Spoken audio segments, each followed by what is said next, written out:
Séptima tradición. Cada grupo de AA debe mantenerse completamente a sí mismo, negándose a recibir contribuciones de afuera. ¿Alcohólicos que se mantienen a sí mismos?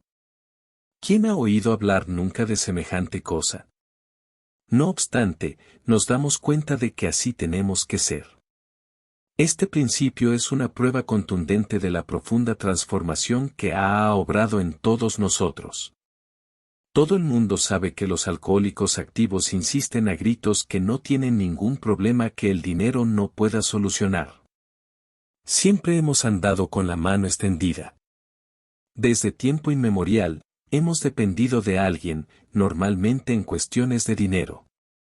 Cuando una sociedad compuesta exclusivamente de alcohólicos dice que va a pagar todos sus gastos, eso sí que es una verdadera noticia. Quizás ninguna de las tradiciones de AA causara tanto dolor de parto como esta. En los primeros días, todos estábamos sin fondos. Si a esto se le añade la habitual suposición de que la gente debe dar dinero a los alcohólicos que se esfuerzan por mantenerse sobrios, se puede entender por qué creíamos merecer un montón de billetes. La de cosas tan magníficas que pudiera hacer AA con todo este dinero. Pero, por curioso que parezca, la gente que tenía dinero pensaba lo contrario. Les parecía que ya era hora de que nosotros, ahora que estábamos sobrios, pagásemos nuestras propias cuentas. Así que nuestra comunidad se quedó pobre porque así tenía que ser. Había otra razón para nuestra pobreza colectiva. No tardó en hacerse evidente que si bien los alcohólicos gastaban dinero pródigamente en casos de paso 12, tenían una tremenda aversión a echar dinero en el sombrero que se pasaba en las reuniones para sufragar los gastos de grupos. Nos sorprendió descubrir lo tacaños que éramos. Así que el movimiento, empezó y permaneció pobre, mientras que los miembros individuales se hicieron cada vez más prósperos. Lo cierto es que los alcohólicos son gente de todo o nada. Nuestra reacción en cuanto al dinero parece demostrarlo. A medida que pasaba de la infancia a la adolescencia, fuimos abandonando la idea de que necesitábamos grandes sumas de dinero y llegamos al otro extremo, diciendo que a no le hacía falta el dinero en absoluto. De todas las bocas salían estas palabras: y el dinero no puede mezclarse. Tendremos que separar lo espiritual de lo material. Cambiamos de rumbo tan bruscamente porque por aquí y por allá algunos miembros habían tratado de valerse de sus conexiones para ganar dinero, y temíamos que fueran a aprovecharse de nosotros. En ocasiones, algunos benefactores agradecidos nos habían dotado con un local para un club y, como consecuencia, a veces había interferencia ajena en nuestros asuntos. Se nos donó un hospital y casi inmediatamente, el hijo del donante se presentó como su principal paciente y aspirante a gerente. A un grupo de AA se le entregó $5,000 para hacer con este dinero lo que quisiera. Las peleas que provocó este dinero siguieron haciendo estragos en el grupo durante años. Asustados por estas complicaciones, algunos grupos se negaron a tener ni un centavo en sus arcas. Pese a tales inquietudes, tuvimos que reconocer el hecho de que AA tenía que funcionar. Los locales para reuniones nos costaban algo. Para evitar la confusión en regiones enteras, era necesario establecer pequeñas oficinas, instalar teléfonos y contratar a algunas secretarias a sueldo. A pesar de las muchas protestas, se logró hacer estas cosas. Nos dimos cuenta de que si no se hicieran, el nuevo que llegaba a nuestras puertas no tendría su oportunidad de recuperarse. Prestar estos sencillos servicios supondría incurrir en algunos pequeños gastos que podríamos pagar nosotros mismos, y así lo haríamos. Por fin el péndulo dejó de oscilar y señaló directamente a la séptima tradición tal y como la conocemos hoy día. A este respecto, a Bill le gusta contar la siguiente historia, que tiene su moraleja. Dice que cuando en 1941 apareció en el Saturday Evening Post el artículo de Jack Alexander, miles de angustiosas cartas de alcohólicos y familiares desesperados llegaron al buzón de la fundación en Nueva York. El personal de nuestra oficina, cuenta Bill, estaba compuesto por 2 personas, una secretaria dedicada y yo. ¿Cómo íbamos a responder a esta avalancha de solicitudes? Sin duda, tendríamos que contratar a más empleados a sueldo.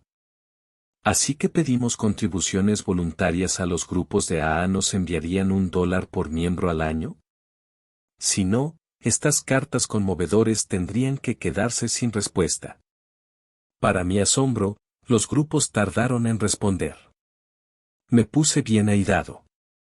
Un día, al contemplar este montón de cartas, andaba yendo y viniendo por la oficina, quejándome de lo irresponsables y tacaños que eran mis compañeros.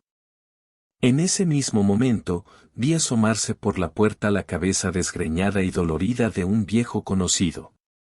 Era nuestro campeón de recaídas. Podía notar que tenía una tremenda resaca. Al recordar algunas de las mías, se me llenó el corazón de compasión. Le señalé que pasara a mi cubículo y saqué un billete de $5. Como mis ingresos semanales eran de $30 en total, este era un donativo considerable. A Lois le hacía falta el dinero para comprar comida, pero eso no me detuvo. El profundo alivio que se reflejó en la cara de mi amigo me alegró el corazón. Me sentía especialmente virtuoso al pensar en todos los exborrachos que ni siquiera nos mandaban $1 cada uno a la fundación, mientras yo gustosamente estaba haciendo una inversión de $5 para remediar una resaca. La reunión de esa noche se celebró en el viejo club de la calle 24 de Nueva York.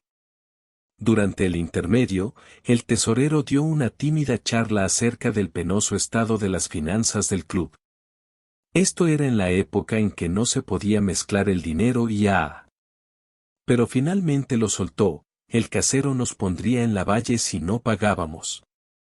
Terminó sus observaciones diciendo, bueno, muchachos, cuando se pase el sombrero esta noche, por favor, sean un poco más generosos. Oí claramente sus palabras, mientras con todo fervor trataba de convertir a un recién llegado sentado al lado mío. El sombrero llegó a donde yo me encontraba, y metí la mano en el bolsillo. Mientras seguía hablando con el nuevo, me rebuscaba el bolsillo y saqué una moneda de 50 centavos. Por alguna razón, me pareció una moneda muy grande. Sin vacilar, la volví a meter en el bolsillo y saqué una de 10 centavos y tintineó tímidamente al caer en el sombrero. En aquel entonces, nunca se echaban billetes en el sombrero. Entonces se me abrieron los ojos. Yo, que esa misma mañana, me había jactado de mi generosidad, me estaba portando con mi propio club peor que los lejanos alcohólicos que se habían olvidado de enviar sus $, a la fundación. Me di cuenta de que mi donativo de $5 al campeón de recaídas no era sino una cuestión de engordar mi propio ego, malo para él y peor para mí. Había un lugar en AA donde la espiritualidad y el dinero sí podían mezclarse, en el sombrero. Hay otra historia que trata del dinero. Una noche de 1948, los custodios de la fundación estaban celebrando su reunión trimestral. En la agenda se incluía un asunto muy importante para discutir. Cierta dama había fallecido.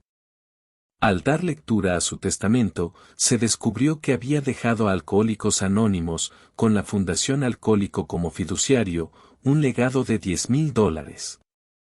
La cuestión era, ¿debería AA aceptar tal regalo? Vaya debate que se armó.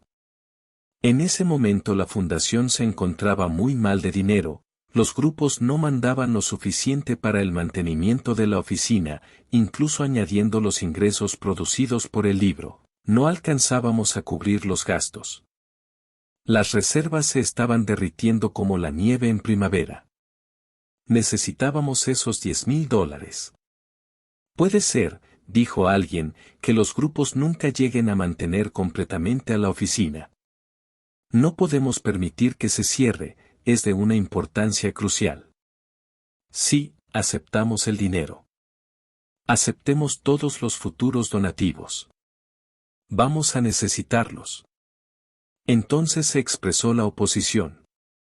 Señalaron que la junta de la fundación ya sabía de un total de $500,000 legados a AA en los testamentos de personas que estaban todavía vivas. Solo Dios sabría cuánto más dinero se nos habría legado y del que aún no nos habíamos enterado. Si no nos negábamos a aceptar, absoluta y firmemente, las donaciones ajenas, un día la fundación llegaría a ser rica.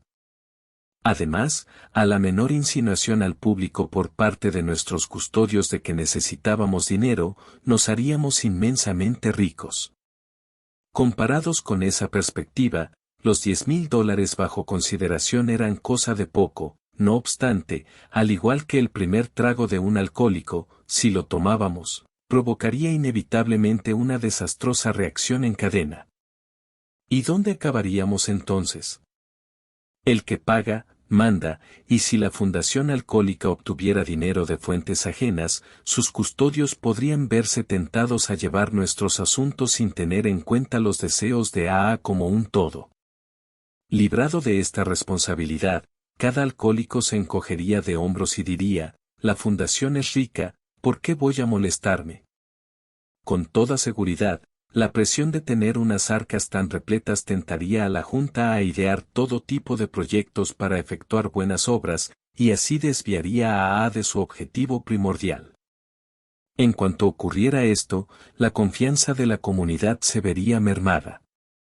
La Junta se encontraría aislada, y sometida a la dura crítica por parte de AA y del público en general. Estas eran las posibilidades, en pro y en contra. Entonces, nuestros custodios escribieron una página brillante en la historia de AA. Se manifestaron en favor del principio de que AA debe permanecer siempre pobre. De allí en adelante, la política financiera de la fundación sería tener lo justo para cubrir los gastos de operación más una reserva prudente. Aunque era difícil hacerlo, la Junta oficialmente se negó a aceptar los $10,000 y adoptó formalmente la resolución irrebatible de negarse a aceptar todo donativo similar en el futuro. En ese momento, creemos, quedó firme y definitivamente incrustado en la tradición de AA el principio de pobreza corporativa. Cuando se publicaron estos hechos, hubo una reacción profunda. A la gente acostumbrada a un sinfín de campañas para recaudar fondos con propósitos caritativos, AA les presentaba un espectáculo curioso y renovador. Los editoriales favorables que aparecieron en la prensa aquí y en ultramar generaron una ola de confianza en la integridad de Alcohólicos Anónimos. Hicieron notar que los irresponsables se habían convertido en responsables y que al incorporar el principio de independencia financiera como parte de su tradición, Alcohólicos Anónimos había resucitado un ideal ya casi olvidado en su época.